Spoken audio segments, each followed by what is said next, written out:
dit mon fils, ma fille, va à l'école, étudie très bien, et quand tu finis, il y a un bon boulot qui t'attend.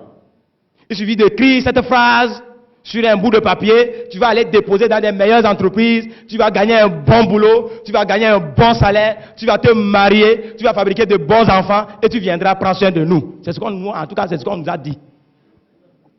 Donc nous tous, c'est comme si le seul moyen pour gagner de l'argent, c'est d'aller à l'école, avoir un bon boulot, avoir un bon diplôme et gagner un bon boulot. Et du coup, quand on va à l'école et on a collecté ces diplômes-là, on vient, on reste à la maison et en attendant, on est en train de chercher le bon boulot. Et du coup, ça nous maintient dans ce qu'on appelle l'attentisme. On attend. Pendant ce temps, on laisse son potentiel comment? Pendant qu'on attend, le potentiel aussi fait quoi? Dort. Notre propre capacité dort. Alors qu'on a tellement de problèmes autour de nous, auxquels nous tous, nous pouvons réfléchir, apporter des solutions. Parce que monsieur Nassirou vous a dit, on libère son potentiel à travers la créativité, la capacité à créer des solutions à nos problèmes. Mais à partir du moment où on ne nous a pas inculqué que il faut créer des solutions, eh bien nous croyons qu'il y a des gens qui sont créés de façon spécifique, qui ont la capacité à créer des solutions, et nous on va déposer, j'ai l'honneur là-bas, et trouver le boulot. Du coup, des millions de personnes ont fini leurs études et ils sont à la maison en train de chercher ce boulot. Ils sont devenus des chercheurs d'emploi. Tu cherches l'emploi. Est-ce que l'emploi est perdu?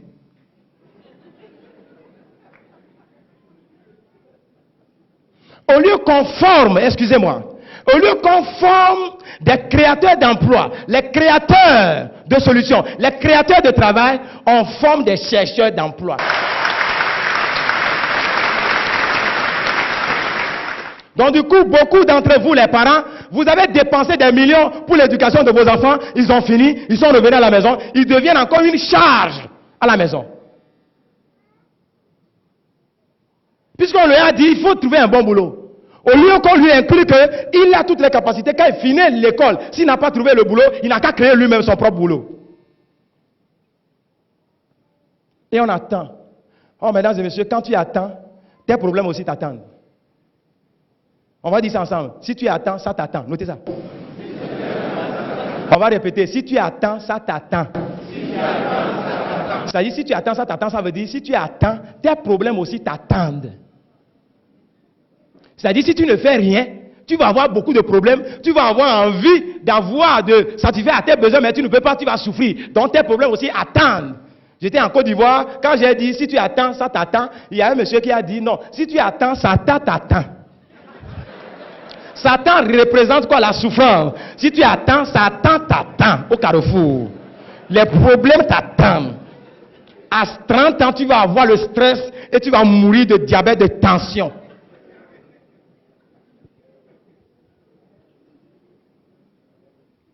Et ça nous maintient dans quoi? La dépendance. On dépend maintenant des parents. On dépend de la seule personne qui va au boulot, il revient avec son salaire. Et le peu de salaire qui revient, nous tous on va manger. Regardez, mesdames et messieurs, nous avons eu même des parents qui n'ont jamais été à l'école, mais ils ont su gagner de l'argent pour nous envoyer à l'école.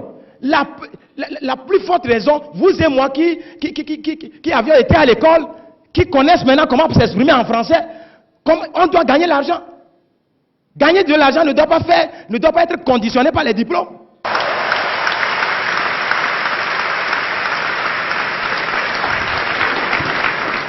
Et de la dépendance, on reste au niveau de la consommation. On consomme seulement, on ne produit pas.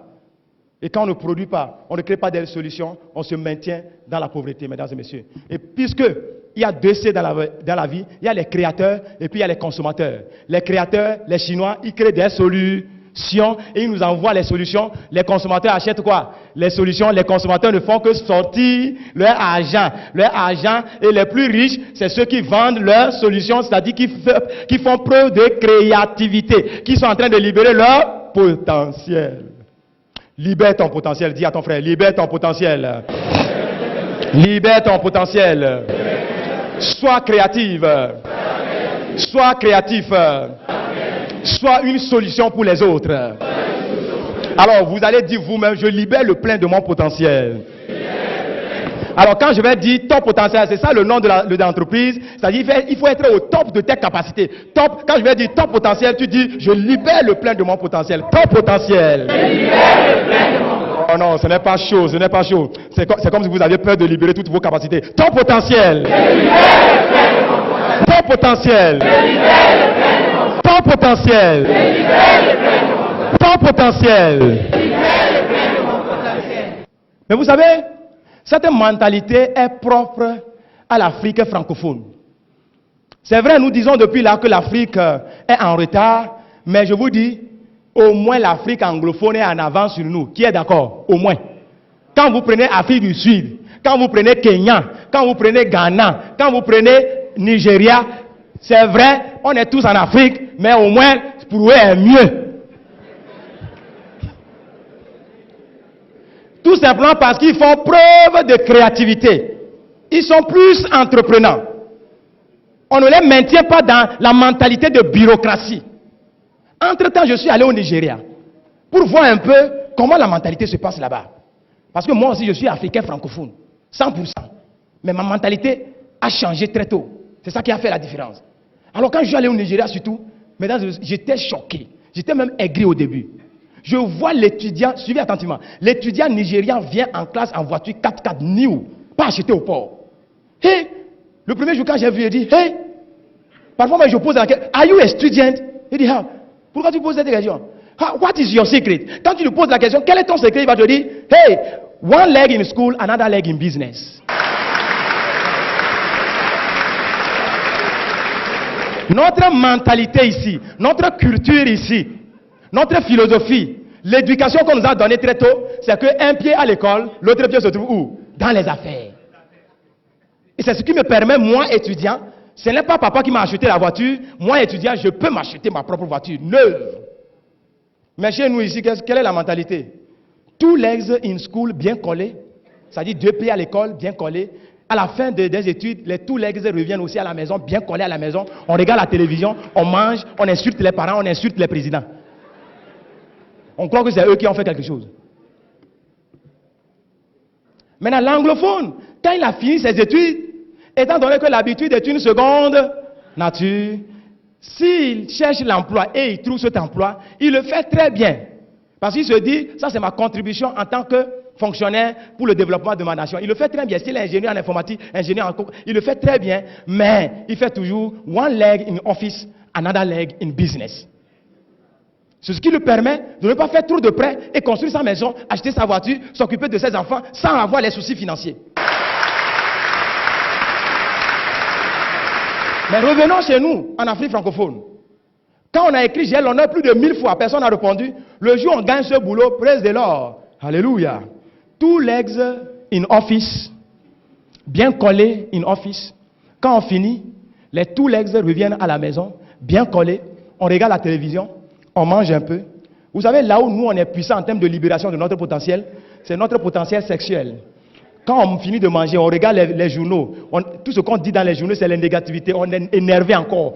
On va se coucher, on libère son potentiel sexuel sur la femme. Nos femmes en Afrique francophone sont tellement fécondes, elles attrapent rapidement, elles fabriquent beaucoup d'enfants. Et quand on fabrique beaucoup d'enfants, les conséquences, c'est que les charges s'augmentent. Quand les charges s'augmentent, le matin, on se réveille, on est énervé, on court, on va au bureau, on revient le soir, on regarde la télévision, on mange un peu. Quand on est stressé, le seul endroit où on peut libérer son stress, c'est sur la femme. On libère encore, la femme attrape, on fabrique encore plus d'enfants, on va au bureau, on revient le soir, on regarde la télévision, on mange un peu, on libère encore, la femme attrape. Au lieu de dire un peu non, les femmes aussi attrapent seulement.